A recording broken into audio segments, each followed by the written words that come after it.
Reka mbasuhuze kandi bifurize ibihe byiza mwe tubana kuri YouTube channel ALL-MINIG-UPDATE. Njye wasuhuza ni Samson nk'ibisanzwe tubana ku mbuga nkoranyambaga ebyiri mumenyereye rwose nk'ibisanzwe iyi YouTube channel ALL-MINIG-UPDATE ndetse no kuri group ya WhatsApp ALL-MINIG-UPDATE. Aho rero ni hahantu hose amakuru ya mining zigiye zitandukanye. Yes, amakuru ya mining zigiye zitandukanye niho anyura. Dore izi zose ni mining ndakeka muri kuzibona, izi zose ni mining, hari n'izindi nyinshi nafite hano ewan nyinshi cyane nawe ufite ubona utari kubonamo hano, ariko niba hari mining uri kubonamo hano udafite, icyo usabwa wowe nyandikira kuri WhatsApp umbwira uti iyi mining yimereze nkohereza invitation code nawe uyi mining. Mwibutse ko ntago ari zonyine mining zose aho ziri ziva zigashoboka, aho ziva zikajya zose iyo zifite mining ugomba kumenya ko ugomba kubona amakuru. Ni ALL-MINIG-UPDATE, ni mining zose.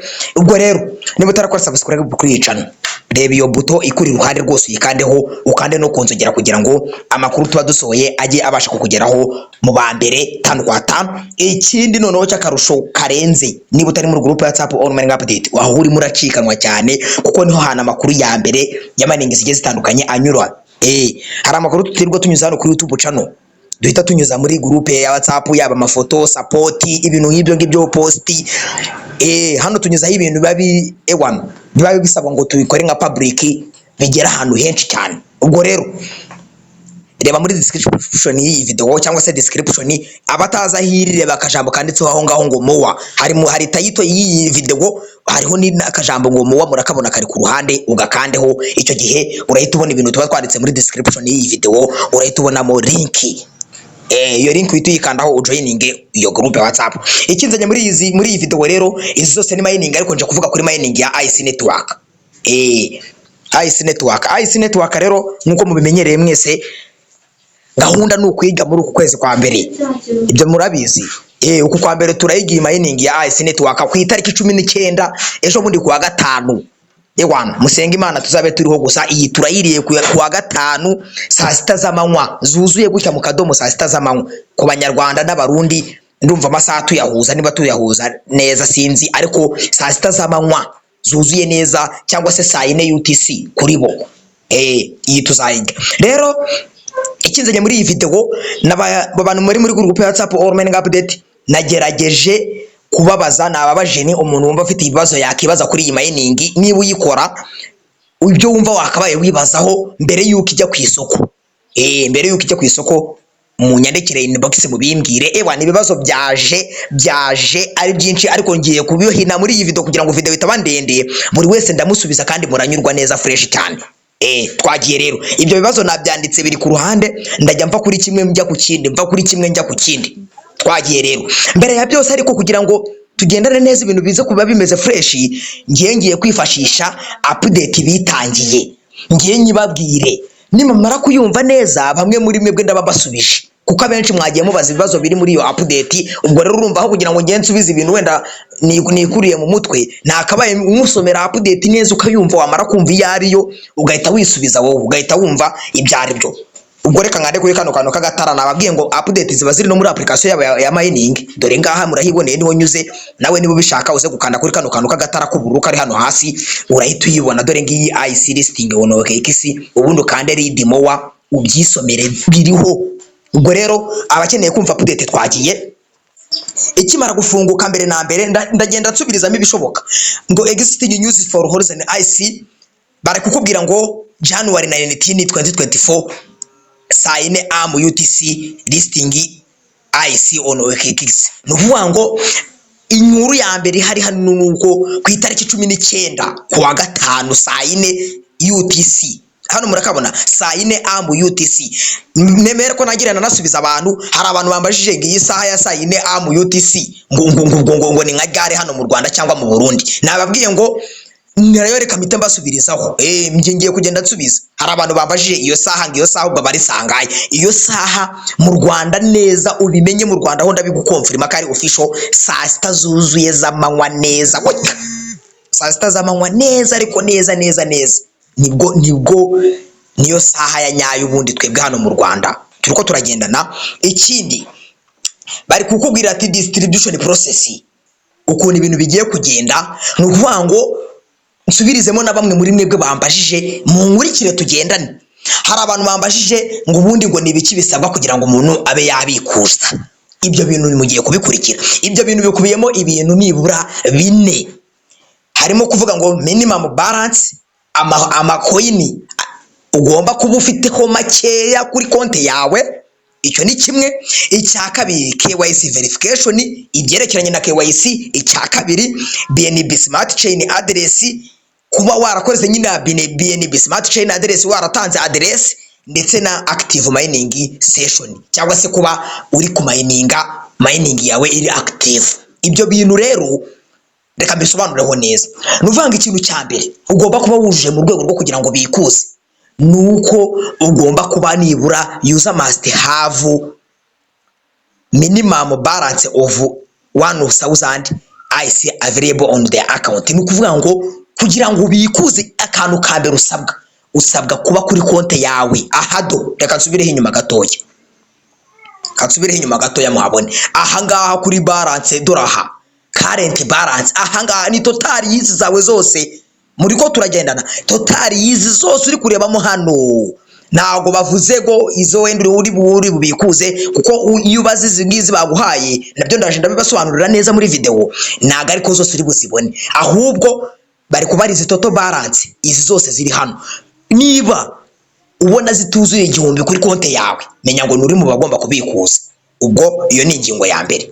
Twakomeje ingingo ya kabiri, baragira bati KYC verification. Ndumva ariyo ya kabiri niba nibuka neza. Yego niyo KYC verification process. Ni ukuvuga ngo kugira ngo ubone coin zawe, ni ukugomba kuba ufite KYC verification, cyangwa se KYC ya step 1 ya indi y'isura, ndetse na step 2 hahandi tuyihuza na twita, nazo zose warazikoze. Iyo ni na mandatory, iyo ni itegeko kubuyiri, ugomba kubirimo byange bikundi. Nkubizi zindi wenda bashobora kuvuga bati aba mayinazi, hari abantu bamayininze vuba batarabwiza 1000, ariko nabo bakabikuje. Ibyo wenda bakabyigaho nk'abanyira umushinga bakabihindura, ariko KYC ya mbere ni ya kabiri yo ubyumve. Waba mushya, waba aribwo winjiye, waba maze mu imyaka, waba maze mu amezi angahe tumaze tumayininga, n'uyu utarazikora, menya ngo nuri mu bagomba kubikuza. Twagiye iyi BNB smart chain yo ni mwitegeko, bwo sinirwa nyitindaho kuko nyine udatanze sawo kubikuriza wabikuza ute. Nukuvuga ngo hano ni nko kukubwira ngo ugomba kuba warashyizemo address yo kubikuza, aho sinirwa mbitindaho. Ubwo wayo utarayishyizemo gusa wabikuza ibiki, ntago wabubikuza. Active mining session noneho mugomba kukumva. Ni ukuvuga ngo umuntu uri uzabona coin ze zamugezeho n'umuntu uzaba uri ku mininga live. Ni ukuvuga ngo wajya ugasanga bagwaye nk'isura wenda utari ku mininga, baragwaye KYC n'uyikora ukaba warabyihoreye, menya ngo ntago uri mu babikuza. Kubikuza birasaba ngo umuntu do kano kantu kabe karimo karatera, tugendane. Dora kuno muri kubona kari gutera do gutya, katari gutera gutya, menya ngo nuri mu bagomba kubikuza. Ubu iyo kari maze gutya, konti biri active, baba babona ko uyu muntu iyi konti ye iri active, aramayininga, yujuje ibisabwa, reka tumuhereze. Ariko ni usanga kano kantu kawe kataraba mining, katase cyatsi gutya, cyangwa se katari kwimayininga, hari ubwo kaba gasa umuhondo ariko nubundi kari gutera, ibyo byose nta kibazo, nta n'ikibazo kirimo. Ubwo rero mugomba kubyumva ko ni ibintu by'ingenzi. Mereho nsubize rero nanone, ubwo reka nze mbanze nanone ngire read more, reka twongere tugaruke ubwo nangire nanasubirizeho ikiriho cy'ugomba kumenya. Tugendane izi ngingo zose ukarenye tuzumvishe, yabizi ko y'inyeya ugomba kuba ufite, yabizi KYC, yaba BNB smart chain, yaba active mining session, byose konti ugomba kuba byujuje. Turiko turagendana. Hari abantu mwambajije mutise warakoze KYC ya mbere, iya kabiri ukaba utarayihabwa ibici, ubwo nagurimo. Urabyumva ngo mbaye ngo narabikoze ibi byose, ariko nkaba nafite coin 1000, ubwo ntagurimo. Ubu tuvugana ubwo ntagurimo. Urabyumva ati se basanze konti yanjye wenda nibagiwe nko kumayininga, wenda bazima, reka ubwo nurimo uburi inactive, konti irasinziriye ntago ihari. Turiko turagendana. BNB smart chain yo sinakirwa mbitindaho kuko utarashyizemo address yo kubikuza, subwo zajya hehe. Aho ntago nakirwa mbitinda, ahubwo menya ngo utu tuntu twose uko batuvuze bo banyira umushinga ukwiriye kutwita, ukabugira gute, ukadukora, ukabudufite. Turagendana.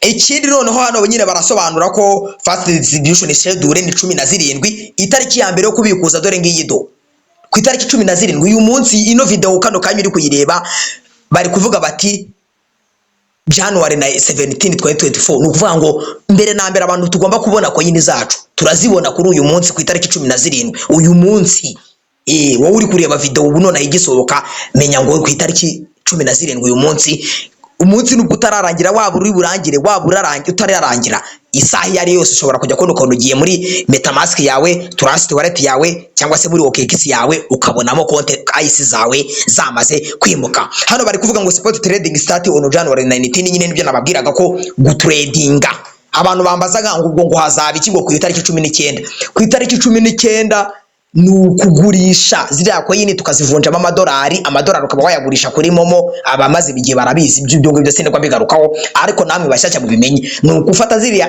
ice twamayininze tukazivunjamo amadolari twamara kuzivunjamo amadolari tukazigurisha amafaranga akatugeraho mu ntoki kuri momo ubwo ndabibasobanuriye neza cyane nizere ko mubyumva noneho baravuze bati we strongly recommended the users to link their BNB smart chain address from OKX exchange to their account, enable seamless transaction and avoiding unnecessary gas fee.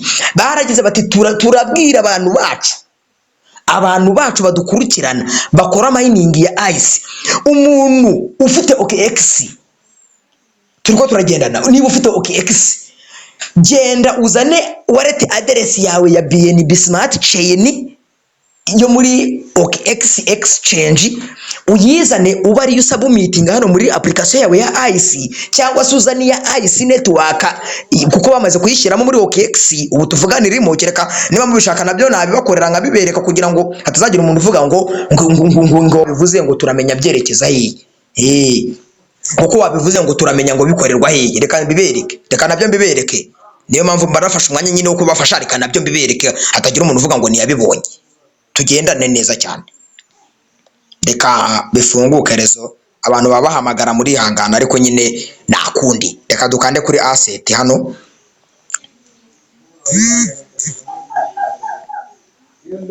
yes abantu babahamagara network bigatuma zidakora neza ariko biraza reka bibize bereke IC network irimo hano muri OKX yamaze kugeramo turiko turagendana nuvuga ngo icyo usabwa urafata wallet address yawe ya IC network kubabizi bafite OKX muyane muri IC network hadi muri application mubariyo mushyiramo turiko turagendana icyo gihe nimumara kubikora gutyo birangiye icyo gihe biratuma hatazegera umuntu ukatwa gaze fee namba turiko turagendana habe n'akantu nakamuzigera ukatwa ariko niba ufite MetaMask ukaba ufite Trust Wallet ubwenda reka mvugire nko ku barundi wenda urugero mbari rwo batangaho kuko arebo abantu batafite OKX ziri verified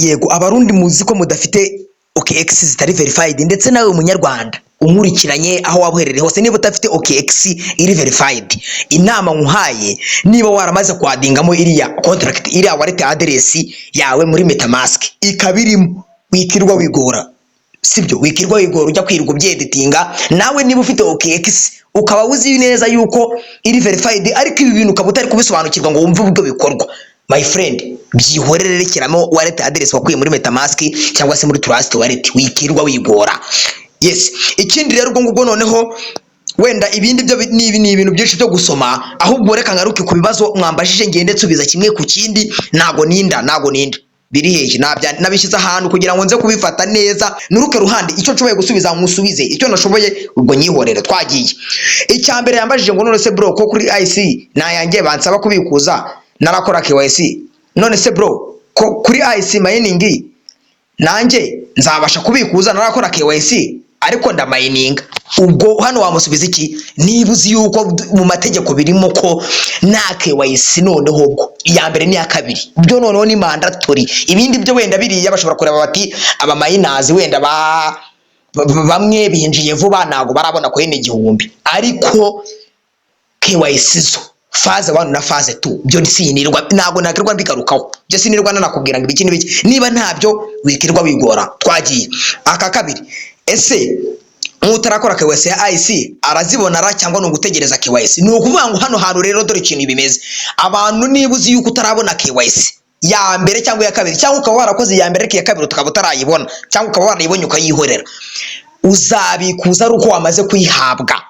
Turiko turagendana ni ukuvuga ngo guhera muri uku kwezi kwa mbere kurinda ugeza mu kwezi kwa 10 niko tuzajya tugenda tubikuza buri kwezi tubikuza. Rero ushobora kuzayibona wenda nko mu kwezi kwa 3 n'urugero. Icyo gihe mu kwezi kwa 3 igihe uzaba muri uku kwezi uzaba wayibonyemo nibwo uzahabikuza nyine. Ako kantu murakumva. Nuvuga ngo ubu umuntu uzinjira mu kwezi kwa 5 muri ALL network na kora KYC ya mbere n'iya kabiri nibwo nawe azatangira kubikuza icyo gihe. Rero nawe ufite account ya ALL ubu tuvugana ukaba utarakora KYC ya mbere n'iya kabiri cyangwa se ukaba utarakora ibyo bari kudusaba biriya byose, igihe uzabyuzuriza byose uko bisabwa nkuko babisaba bikaba biruzuye ko yindi gihumbi ukaba utarazigwiza ariko ukaba wenda uzazigwiza mu kwezi gutaha, ubwo mu kwezi gutaha nibwo nawe uzabikuza. Turiko turagendana ubwo mu byumve neza no kuvuga ngo niba nta KYC nta cyabaye twagiye. Umva se nashaka kukubaza ku bintu bijyanye na staking byifashe bite? Umuntu wakoze staking 100% azabonamwo ibyo abikuza cyangwa no gutegereza iriya myaka 5 ikarangira? Ni ukuvuga ngo hari ugustakinga mu buryo bubiri butandukanye. Reka ngaruke muri application ya mining tugendane. Ni ukuvuga ngo ku bantu hari n'abantu bambaza ngo pre-staking ngo ubibonera hehe? Dore iyo ukanze hano hantu tuba tugiye ku mininga n'utsindagire, dore ngiyi pre-staking. Iyo ushatse ukanda hano kuri pre-staking kugira ngo ubirebe, ni ukuvuga ngo itegereza ka dashboard kawe ufite hano ukarebe neza. Ni ukuvuga ngo akantu k'ingenzi ugomba kumenya naka ko hasi niba kari ku 100%. Turiko turagendana ukaba ukabona kari ku 100%, my friend, imyaka byo wenda buri wese yashyiraho iyo ashatse hano kubera ko imyaka washyiraho iyo ushatse, ariko niba uri kubona kano kari ku 100%, ubwo reka nsubize kuri kino kibazo yarabajije nyina avuga ati kubarokinze imyaka 5. Hari igihe warokinga imyaka 5 ariko waravuze wenda 50%, urumva wavuze kimwe cya kabiri kiza ufite, cyangwa se ukaba waravuze 30%, cyangwa se ukaba waravuze 75%, cyangwa se ukaba waravuze nuko nukuvuga ngo wowe izuba uzabutemerwa kubikuza nizo zizamara cya gihe.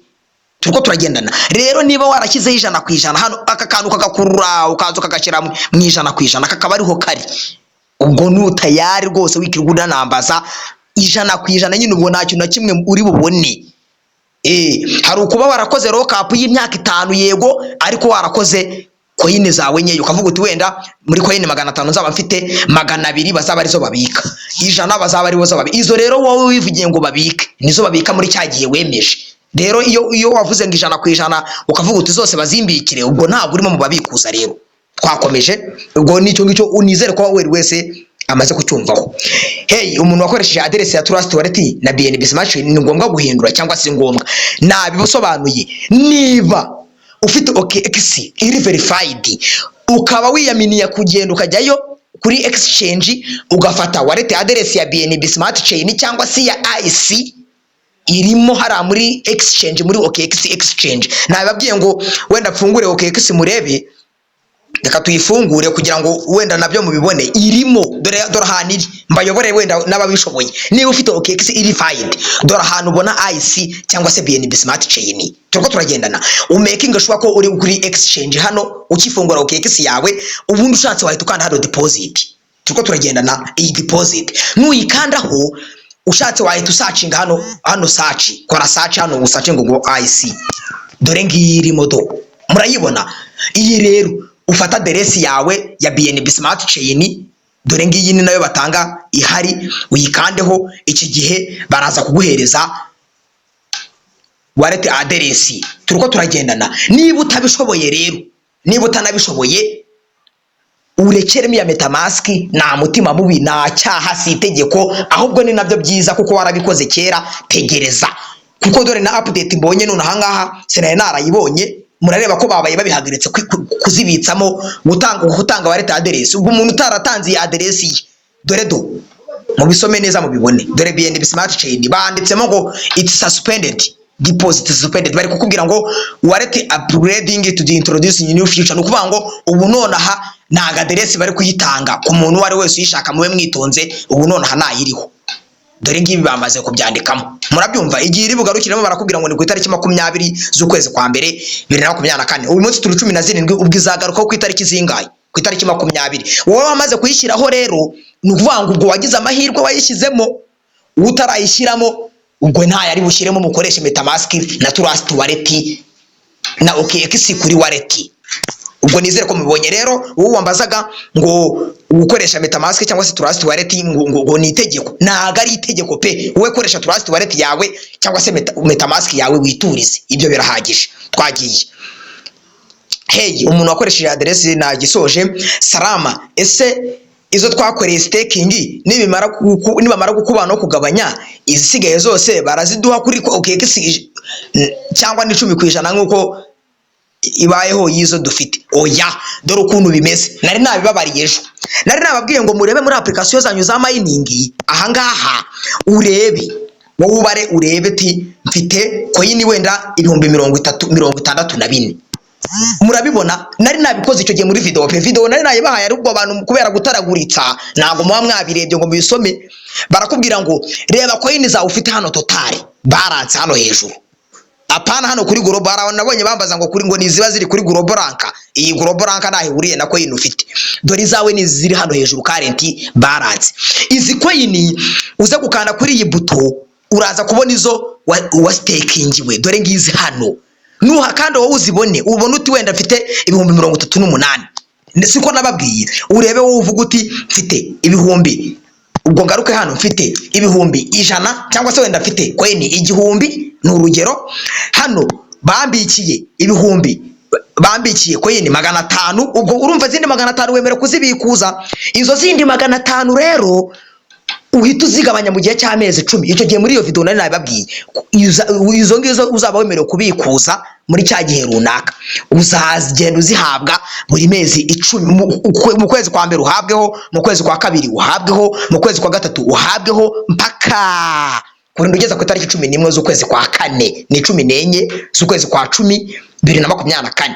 Izo coin zawe niko bazagenda basikubarira. Ubwo rero abantu bambazaga ngo wenda nkuko kuri avive abantu bayimayininze murabyibuka, baduhayeho nyeya babikuje bwa mbere, nyuma y'iminsi 5 barongera baduha. Ababo rero naga ariko bigenda. Ndababwiye ngo umushinga ni nk'urugo tujye tugendana. Umushinga ni nk'urugo, kubuza ngo urugo rwanjye nta muntu warwinjiramo saa 12, ariko ahandi bakaba binjirana kugeza na saa 4. Nuko nyine ngo muratandukanyije, ba nyir'urugo baratandukanye. Rero ntuzafata umushinga nka Pi Network ngo wumve ngo ni nka IC Network, ngo wumve ko ni nka Avive. Bakora bitandukanye, sibyo ko bose ni amafaranga nyine.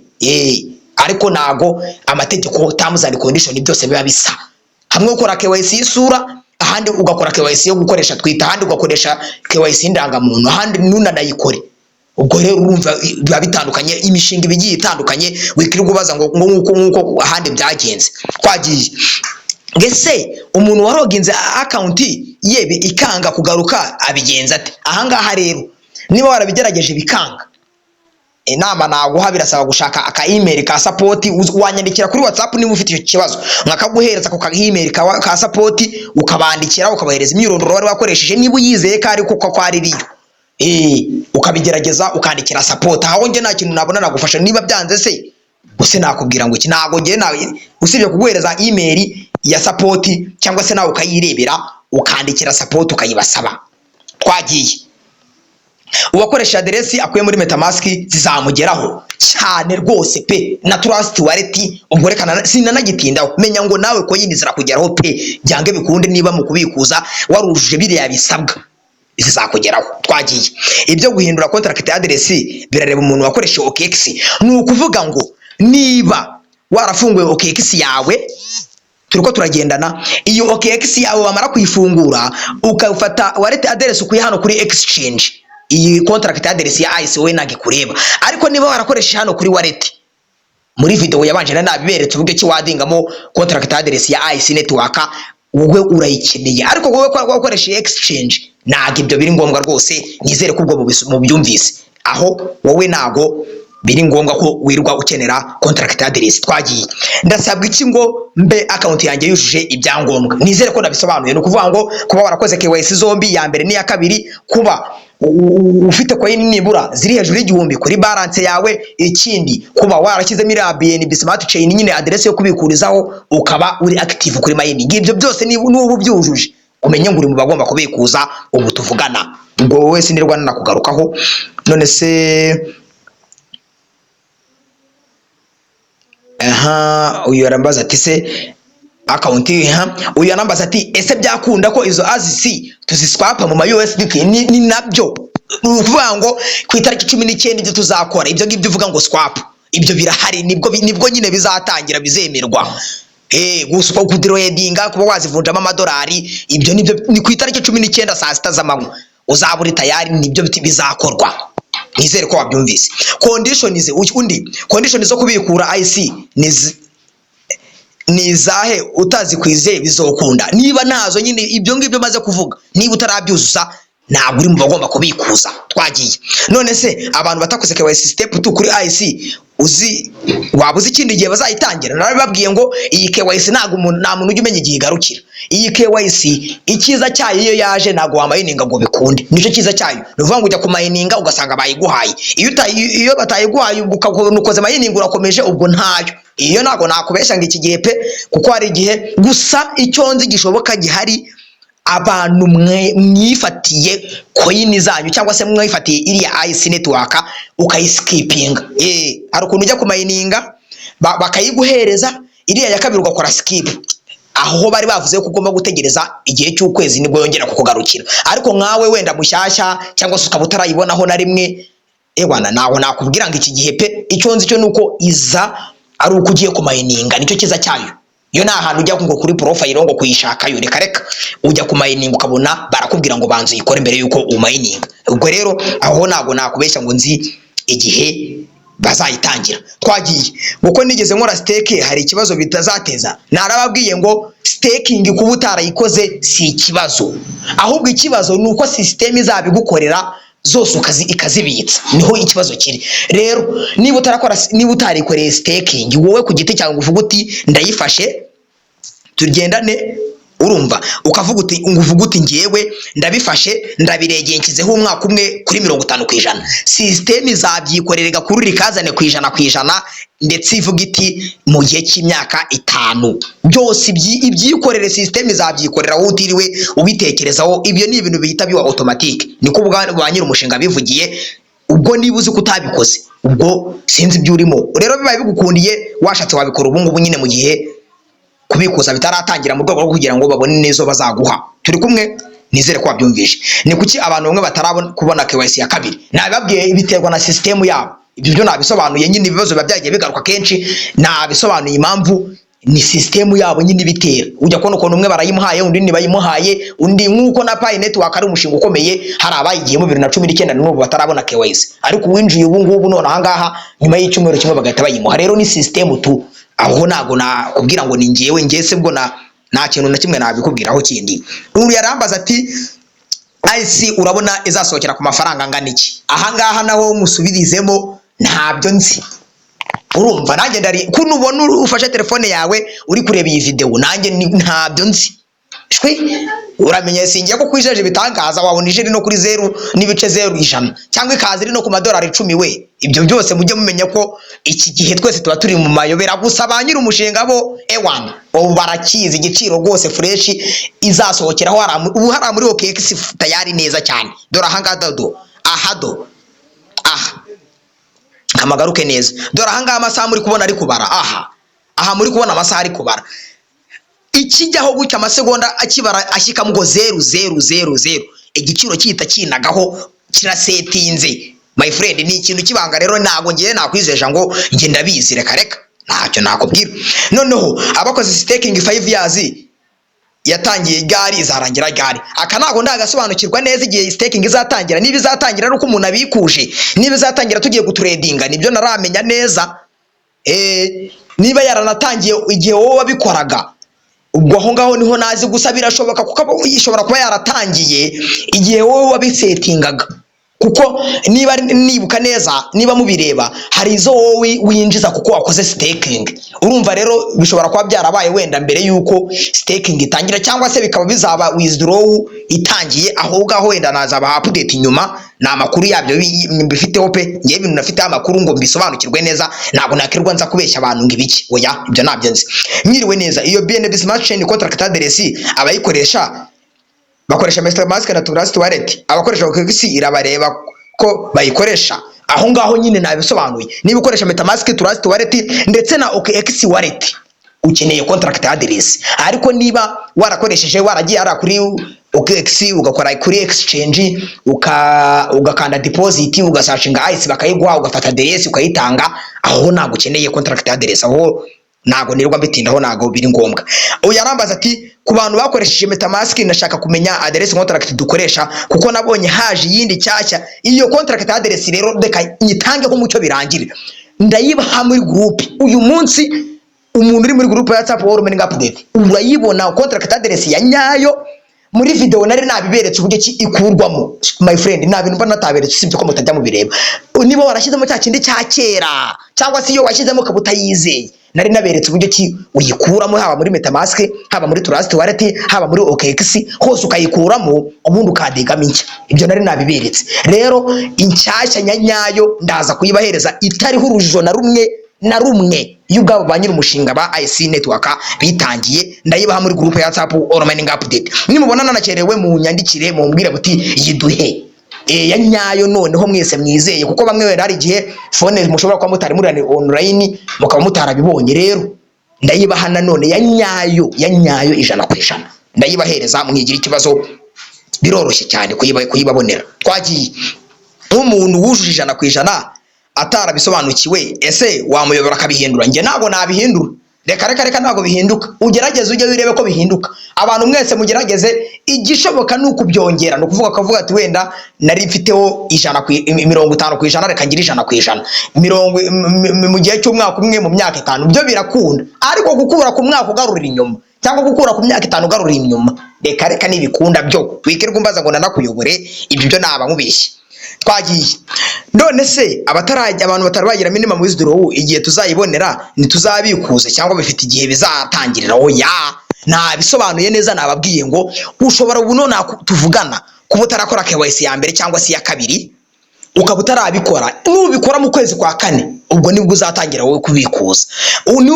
Niba uzi ko wenda utaragwiza coin 1000 zikaba zizuzura wenda ngo mu kwa 2, ubwo nizuzura amategeko niba batarayahindura nibwo uzatangira kubikuza. Nago bireba ngo bifite igihe, nkuko wenda kuri Avive mubona nyine batanze amanota bakaba barekeye, bakaba bazagira igihe bakabisubukura. Bano ba nyine umushinga bavuga yuko igihe uzajya ubigwije tayari uri mu bantu bagomba kugira gute kubikuza. Ubwo ndumva nyine urumva KYC zirakomeje gutangwa, kubikuza birakomeje mpaka buri kwezi. Ubwo kwezi uzaba wabyujurijemo nibwo nawe uzagira gute uzabikuza. Twagiye none se abatari bagira minimum withdrawal nagisubije bite se KYC yarananiye barayitwara, ubu ni barayingarurira. Nuvuga ngo narababwiye KYC ya kabiri iriya yo gukoresha kuri Twitter abantu benshi rabananira. Yibenaniye rero barayitwara. Nababwiye ngo hari igihe bimara n'ukwezi taragaruka.